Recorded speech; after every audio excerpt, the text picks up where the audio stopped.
Hello everybody, thank you for joining me. My name is Carlos. Welcome to the channel where we talk about things bodybuilding, progressive overload, diet, how to get better in your physique, especially as you get older. Although this is not an older person's channel, we talk about everything that concerns just about anybody and everybody who would want to get strong and fit. Now today I'll be going over the back session and triceps. Although you'd be surprised how I wing this. I have nothing prepared. I never write out anything. I don't write out bullet points or what I'm going to say. None of that. Just whatever crosses my mind at the moment. I can get very impassioned about certain subjects, and then one thing leads to another, and things can become interesting. So I don't like to fake it. I don't like to, come on here and, we got a script, we got a presentation. That's fine. Great. More power to you if you can do that. It's just not something I'm interested in. I like to present my journey pretty much as it's happening, what's going on, and just trying to keep it as real as possible.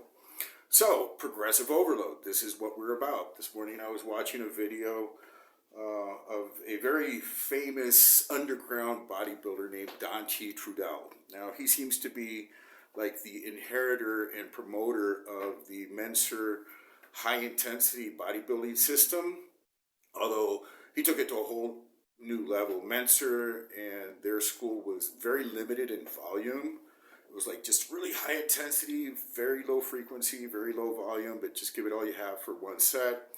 Trudel is more of a high volume, high intensity type of school, and that was passed on to many bodybuilders, especially in the United Kingdom, and top level Olympian trainers all over the world, where we keep a logbook. Like, you go into the gym and say you're going to do your bench press today, and you write down set number 1, 135 times 14 reps, set number 2, and you write everything down. Now, at this stage, people don't write things down. They just talk into their cell phone and send notes and, and then write them down on your Excel.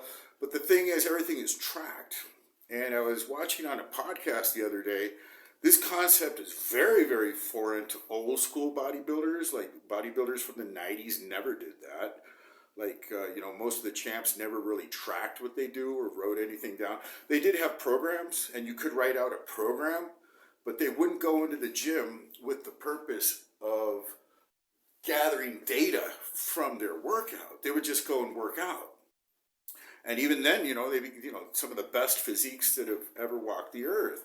So I'm not saying that you need a logbook to get good, but it's a better way of training for most people if they can track their progress and build on their previous workouts. Now, some people get really fanatical about it, and once they hit the upper limits, it's very hard to continue to progress. And if they don't hit their PR for that session, they're bummed out for the whole week, and it feels like their whole life is going backwards. Somehow they're not progressing. I just have to say that that's not my case. I keep the bar kind of low, even though I am at the upper limits with most of my lifts right now. I'm trying to lift as hard and as heavy as I can, but there's always some aspect of the lift that you can improve on. If you're not, say you're 245 on the incline bench, which is what I'm doing now, and there's just no way I can go up to 255 this week. It's just not happening. Then I try to hit my lower weight rep max, like, say, and I keep it doable, like something that I can do. And if I just put in a little bit more effort, I will overcome and succeed and hit a PR. And so you hit volume PRs and you hit these heavyweight PRs. Anyways, I was listening to this podcast about progressions, and it seems a lot of people just are very contrary to that idea. They don't subscribe to it. Like, bodybuilding, you don't need to overload. It's not about the heavyweight. It's all about technique and form, and it's just the idea of powerlifting or lifting for strength is very foreign. It's like not what bodybuilders do. Yet, if you go into professional bodybuilding, I don't think there's one single IFBB pro that I follow or that I know personally that isn't really freaking strong. and that doesn't try to get stronger in their off season every year. Why? Because it's obvious that it's the weight, it's the ability to handle massive amount of weight that brings on massive amount of stimulus for muscle growth. And so there seems to be a really big nebula. Like, people want to believe, like, wouldn't it be nice to believe that you can get huge pecs just by doing 2 plate bench presses as long as you do enough volume? You'd love to believe that, right? Because that means you don't have to do 3 plates, because the reality is you can't. You don't have the strength to do that. And so you would like to be told that just doing it this other way, you'll get the same result, but that's not truth. That's false. That's a lie. People are willing to believe lies and that they reconfirm their bias. The other thing I was reading on, or listening on this podcast, is how people really hate the idea of lifting heavy weights and find fault with it due to the you can get injured by lifting these heavy weights. You can get injured lifting even light weights. So injury is really it might be a valid argument, but if you're smart, if you train correctly, you can build your progressions up to very heavy weights and stay safe. In my case, I'm 58 years old. I'm lifting heavy weights. Today's back session, I was doing rack pulls with 425 pounds for 5 reps, 405 pounds for 10 reps, 315 pounds for 15 reps. And, it's a considerable amount of weight. I know Eddie Hall can, deadlift 1,000 pounds, but I weigh 193 pounds. I don't weigh 420 pounds. So within my particular capacity, I'm reaching my upper limit. And if fear of injury would impede that I do these things, then obviously I would never succeed. Now, is there a risk of injury? Sure. I mean, you can get injured doing just about anything. But most people like to think that it's a valid argument, so they find fault with it and criticize. Oh, it's a great way of tearing your tendons and this and that, and so just don't lift. This is like the most mediocre people. I love people. I am a humanist, and I don't want to denigrate on the human race. But the reality of the situation is, if you go on any comment section on any subject, I guess even gardening, whatever subject exists in the world, and you will find the dumbest, most backward comments possible. People can be very, very contrarian, very stupid, and just very dumb, really. And, that's why some people succeed and other people don't, and most people stay in the middle, because there is an excellence bell curve. And why do some people really succeed? Well, they probably have a different mindset than those people making those dumb comments, oh, you're going to get hurt, you don't need that, So, meanwhile, the successful person is not listening to any of it. It's like back in the Middle Ages and the Dark Ages, how these dogmas and philosophies against money were happening. Oh, the rich are all going to hell, and keep the people poor.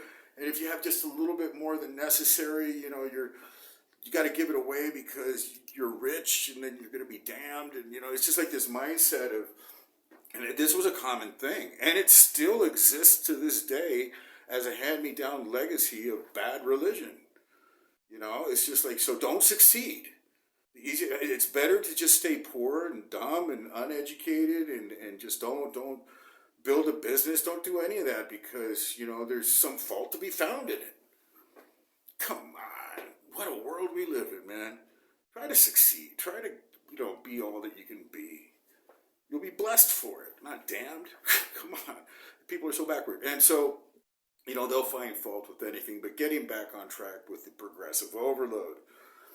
It is the most tried and tested, truest way of building strength. Now, strength and muscle building are very much correlated. This thing that you can build muscle with light weights is rather silly. Now, you have to qualify what's a light weight. I personally haven't seen any physique worth mentioning that can't lift pretty heavy weights on the basic compound lifts. So let's just get this out of the way. You have to lift heavy, you have to lift hard, and progressive overload is the way to do it. Lower rep ranges permit you to achieve higher weights. Once you achieve the higher weights, you lower the weight and you can achieve higher reps. And then the whole thing builds. You build higher reps, build higher volume, more intensity, more volume, more intensity, more volume. And once you reach a plateau up here, you increase the frequency. And obviously the human body has certain limits. You can't lift maximum weights 5 times a day, every single day. That's not how it works. The human body needs time to recuperate. Some people can recuperate faster. And that brings me to the other issue. After a certain age, it takes longer to recuperate. It took me longer to recuperate when I was 47, starting lifting, and 52 when I was in my stride, 5 years into my progressive overload. But now at 58, I don't get tired. It's weird to say. It's a strange day when I'm so sore or tired that I really need a break. It's like 2 days ago, I did this routine that I will be presenting, heavy back rows, just doing all these heavy compound exercises. And the next day, I'm fine. It's like I'm ready to go again. I'm taking my 2-day rest, though, because it's programmed. And so, is it true that it takes longer to recuperate and regenerate as you get older? Well, I don't believe it, because that's not the case for me. Now, could this be the case for anybody else? It depends on your level of training, how long you've been doing this. It really depends on so many things. It really depends on how you manage yourself, how you go about maneuvering your rest, your nutrition, your training, and everything. And if you stay on point, you'll probably find out that you can train pretty damn hard, pretty frequently, and not get that tired and continue to make progress, as long as your diet and your rest, that you sleep well and you're resting. And this is the other thing, guys. I do not indulge in any vices. I don't drink alcohol. I used to. Now, I'm not preaching don't drink. Do whatever. Do whatever. People should do whatever they think is right. In my personal case, I don't drink alcohol. I don't do recreational drugs. I just don't do them. I don't smoke cigarette. I don't do any of that. And so I find that I used to. Okay, I used to. I'm not saying I did everything. And I drank myself silly. I could drink like 2 cases of beer a day. It's like, woo, But I don't do that. And it's been a long time since I gave up alcohol. Now, at this stage, I find that that's probably the secret. That's probably the reason that I'm making the progress that I'm making right now. I recuperate so quickly, it's not even funny. I feel stronger and younger every day. I don't have that anything dragging me down. It's like it does weigh on you when you have issues. When you have personal issues, they weigh on you and they impede that you go forward. You have things on your mind and vices. You can't bribe your unconscious, your subconscious. There's a certain part of you in your inside that does not negotiate. It doesn't process bullshit. It's the faithful witness inside. Every single person has a faithful witness. You can't really talk to him either. He's hidden inside. He comes out in dreams and at night. But you can't bribe him. You can't convince him or her. You can't do anything other than act out your truth. And then the faithful witness over time will see what is true and not. And your life will go accordingly. You have a faithful witness inside. You can't lie to him. You can try. And most people do. That's what most people try to do. And I'll tell you from experience, once you get your life in order, the faithful witness will also bear witness of your fidelity, of your on-pointness, and your life will take a different turn. Now, I've really rambled off course. Let's get back into the workout. Back session. Started off with heavy rack pulls. Always build these up in pyramids. 1 plate, 2 plates, 3 plates. Not very high reps, though. Just really getting the explosiveness, getting the feel of pulling fast from the bar, from the pins, to get up to the heavy weight. Once I got up to the 4 plates, it's, the first rep is always the hardest. I never know how hard to pull. You don't want to get injured. And so the first rep is like, and then the other reps can come faster. In my last session, I did 6 reps, and I thought that was pretty damn heavy and pretty difficult. Today, I just said, keep on going. Don't stop. Don't stop. 5, 6, 7. You're going for it. 8. Don't stop. 9. When I hit 10, I said, no, that's it. Could I have done 12? Probably, if I had to. But that sucks. See, that's the thing. Quick note on that. When you hit those higher rep max weight lifts, you're not really too keen on doing them again too soon. I mean, they do take a lot from you. It's like the time I did my 20 rep hack squat with the 4 plates. It was a torture session. I don't want to do that again. It sucks. It really does. I was like winded for 5 minutes, like, and it wouldn't go away. I was like, oh, that was traumatic. It took like 2 minutes to do that set. It was hard. And so the same thing with this, with the rack pulls. But so I try to keep it within reason so I can continue to build on the progression and not have an aversion therapy where I just don't want to do it. It's like, shit, that's just, come on, let's do something else. It's not that I'm lazy. It's just like, that's just, I don't want to hurt myself. I don't want to undergo a torture session. I don't want to make the thing so hardcore that it's just like, they're so unpleasant. There has to be pleasure to it also. And the pleasure comes from being victorious and overcoming and having your PR. So then the back off set, this is like, for me, one of the most important parts of the lifts is the AMRAP, as many reps as possible. Once you hit your max, then I bumped it up to 425. Yeah, let's put on some more weight. I got 10 reps. I'm sure I can do another set with a little bit more weight. And so from 405, we went up to 425. And the first rep was really hard. I felt like my glutes and my hands were like, they were stressing, It's like, oh shit, how am I going to pull this? I had 2 false starts where I tried to pull it, it wouldn't move the bar. It was like, come on, let's just do this. I strapped myself in. It says, and the mentality of the moment, it really is do it, don't do it, do it, don't do it, do or die. It's like, come on, just pull this thing, right? Just get it on. And so I did. It's like, it's a moment of decision, but it's like jumping off a high board, from 100 feet. It's like, you're thinking about it. Do I do it or not? You go to the edge and instead of just going, woo, jump it in. It's not that easy. Anyways, the 425, I finally got it into me and pulled it off. Boom. First rep is the hardest. Keep on going. 1, 2, and with this weight, I was starting to get gassed. It was like, the breathe and brace between reps is hard. It's like,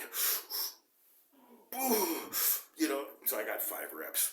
Rep in reserve. I'm sure I could have gotten 6, maybe 7 if my life depended on it. We'll do it the next time. Just because you have to leave a little bit of room for growth. Don't tap out on your first. You don't go into a 5-round MMA fight and give it all your energy in the first round. You'll die in the second. So you have to pace yourself if you want to grow. And so that was the rack pull. And the AMRAP brought it down to 3 plates. 3 plates felt really light. Some days when you're, coming up on the weight, 3 plates is heavy. It's like, shit, 3 plates. Coming down, it felt light. So I did my AMRAP. Last time it was 12 reps. This time it was 15. I stopped because, I don't know, it's like 15 feels like a lot of reps when you're into it, those last 3-4 reps, you're like, 11, oh shit, 12, another one, come on, 13, and, I was thinking to myself, can you do 20? I said, not today. My previous PR was 12, I think 15 is good enough. And I've heard criticism on the logbook. You just do 1 more and then you don't push yourself further. Well, so what? It's like you get more than last time, and we leave well enough alone. That's kind of like my thing. As long as you're building, you're getting stronger. Come on, don't overreach. You can come in one day and give out so much power and so much strength that it would be very hard to repeat that. that has happened to me before, where you just come in and just, all your strength. And then it's very, very hard to repeat that sustainably over a long period of time. In fact, rarely is it repeated, until you actually do go back up into progressions and then you overcome that particular plateau. So that was the back session. That was the rack pulls. From there, I went and did my cables, did the assisted pull-ups, which, are much easier than the free weight pull-ups, the free body pull-ups. But here you can really dial in your form. And I arch my back. I lean into the back muscles. I lean back into the rhomboids, the teres, the lats, and just make sure I'm pulling with my elbows. It's like just the back. And then the isolateral cables, which is like one cable here, and doing this thing here.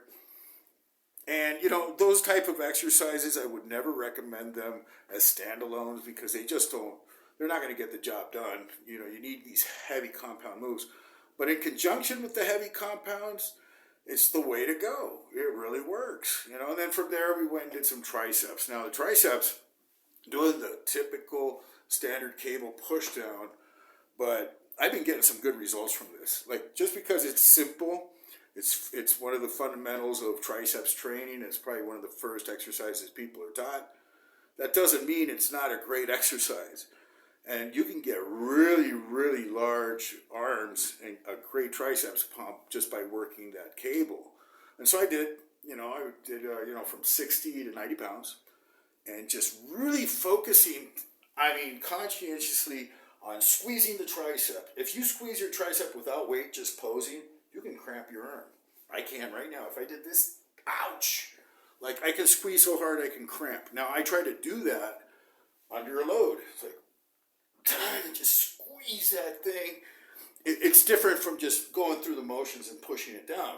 It's like just making the muscle work. And so that was fun. Did 4 sets of those, and then I went and did the triceps dumbbell. This is so old school, but it's also, man, you get a stretch on your long head. It gives it an incredible stretch here on the triceps, and it's one of the best mass builders there are. What else did I do today? Can't remember just off the top of my head. I'm sure I did some other things. I'll leave it narrated on the video. The full workout is here on the continuation of this video. And that's about it. Kind of rambled, got some thoughts out. Just wanted to share myself with you guys and girls. And, this is the journey, day in, day out, staying on point with the diet. That's the other thing. Just one last word on the diet. It's almost the same thing every single day. Not the same foods, but the same amount of protein. Like 4 times a day. I'm not eating 5. I'm not eating 7 times a day. I eat when I'm hungry. And I get very hungry. I eat like breakfast at 5. Then I have another breakfast at 9. And then I eat at 1 o'clock in the afternoon, which is a repeat of what I eat at 9. And then at 5 o'clock, I eat something else completely different. But it's the same amount of protein. It's at least 200 grams net cooked protein food. So that totals out to about 800 grams. Divide that by 3. It's like 200 something grams of protein, and that's enough. And then I modulate my carbohydrates. Like some breakfasts, I don't eat any carbs at all, or very little. Some, like especially on leg day, or I'm going to train hard that day, I'll have about 30 or 40 grams in the form of potatoes, along with my egg whites and my chopped chicken or lean hamburger meat with my omelet. So that's basically the diet there. A lot of vegetables, like not leafy greens, but like peas, carrots, steamed and stuff like that. Zucchini, those type of vegetables, and then rice. 150 grams cooked rice, 3 meals out of the 4. That's it. And day in, day out, don't cheat. I don't eat snacks. I don't munch on anything. I'll have dark black coffee with no sugar if I get really hungry in between meals. That's what I have, and it satiates me a little bit. Now, I'm really good at doing these diets, because I've gotten good at it. I used to be the munchy guy, and when I smoked weed, there's no way I could stay on a diet because like late at night, I would go and raid the kitchen and it would be like anything. I would eat like a bag of chips with all the dip. You know, if there was a package of hot dogs, I would eat 12 of them. You know what I'm talking about, or a box of donuts. No self-control whatsoever, none, like zero. You know, you're stoned late at night, and you just can't take it. It's like you'll have a little bit and can't stop. And it's like, you just feel like shit the next day. Oh, on top of that, I'd polish off like half a gallon of milk, you know, with all the junk food and milk. It can't get worse than that. It just can't. Maybe chocolate milk sometimes. You know, I'm putting that out there because that's, that used to happen to me, and don't do that. I'm really, really, really good at dieting now, and it's just one of the benefits of not smoking weed. It's like I don't get the munchies. So, anyways, that'll be all for today. God bless everybody. Thank you for being here with me on this journey. Don't forget to like, subscribe, and especially share the videos out there if you find some value in them. And leave a comment, put in some, give your input on whatever you guys want to talk about, any questions, and the video of the training will be here after this.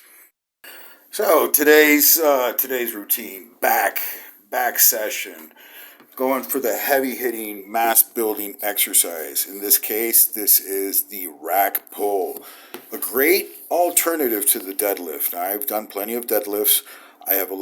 I am indebted to the deadlift for building my basic strength. It has carryover to every other single movement. When you hit 4 plates on your deadlift, pulling that weight from the floor, pretty much everything else seems fairly easy and doable.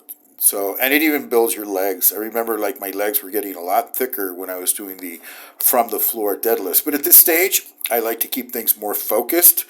I don't do some of the exercises that I did before. It's not like I don't do them. I don't do them routinely, like I'll do them here and there, but basically it's more focused exercises. And this particular exercise, the rack pull, especially when you contract there at the terminal stage of the lift, you hyperextend your waist, and it's just a great heavy movement for your back. Now, I feel it a lot in my glutes, in my hams, and in my lower back, but also in my upper back. It's just all around a posterior chain builder. So here we're doing the pyramid from 1 plate, 2 plates, 3 plates, not getting in too much volume on the way up. You don't want to get fatigued before hitting your working weight, which here in this case was 405.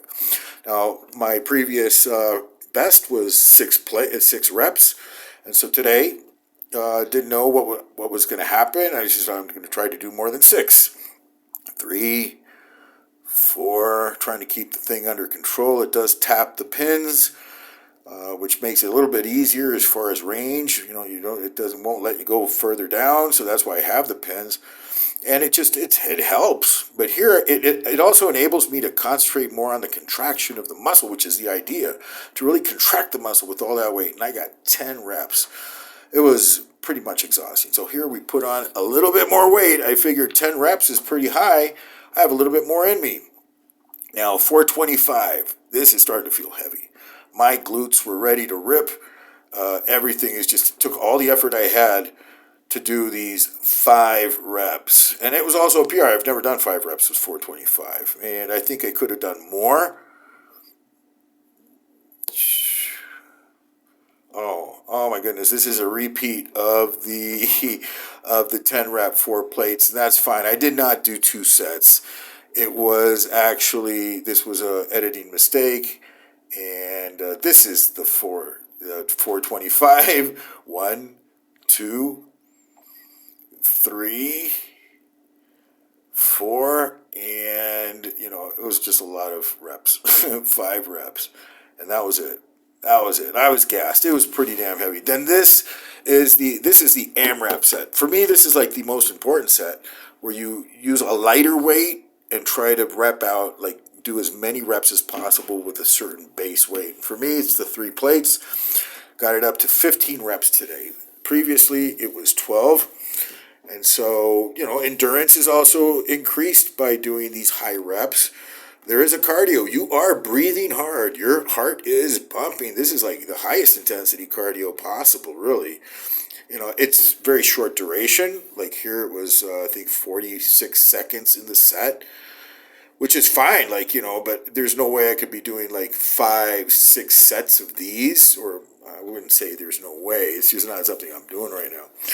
From there, we went to the assisted pull-up. Now, this assisted pull-up permits absolute focus on the upper back.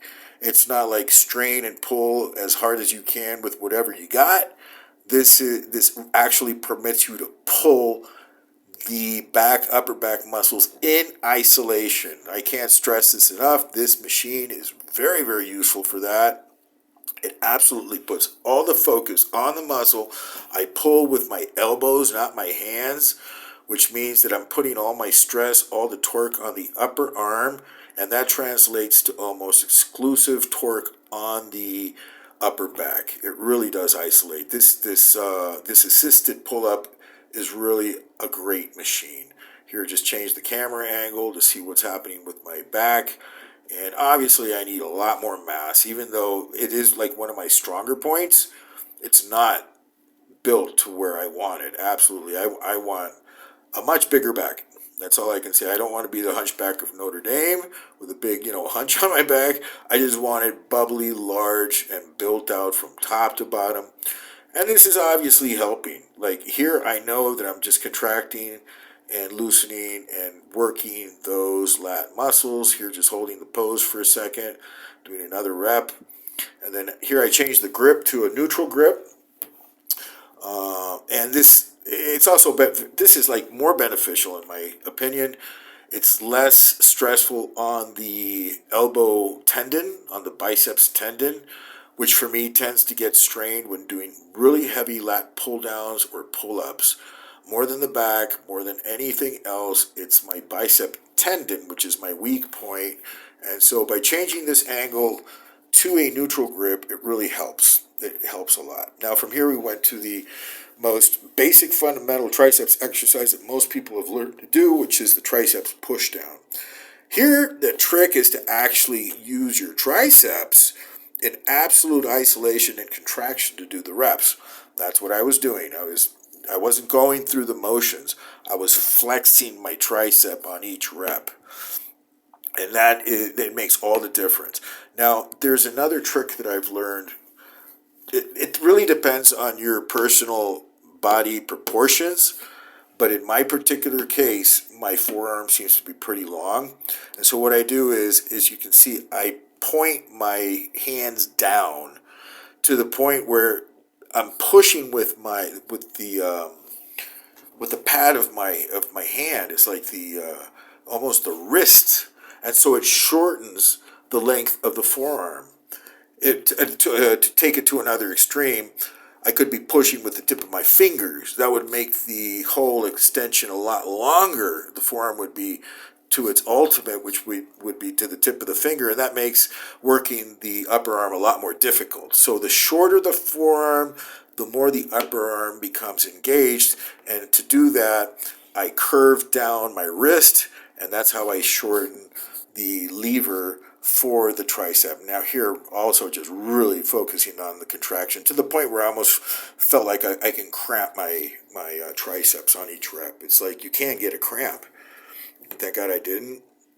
Did quite a bit of volume. We brought it up to like 90 pounds on the pins.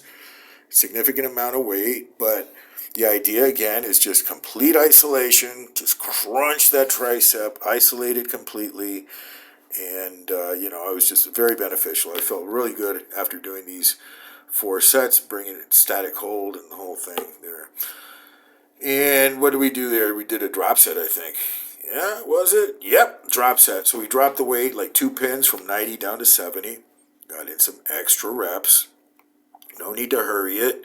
Just really focusing on the contraction, trying to bring out the squeeze. Now, the detail and the muscularity and the hardness comes from the diet. It's not like you can't do this. There's no exercises that's going to define your muscles.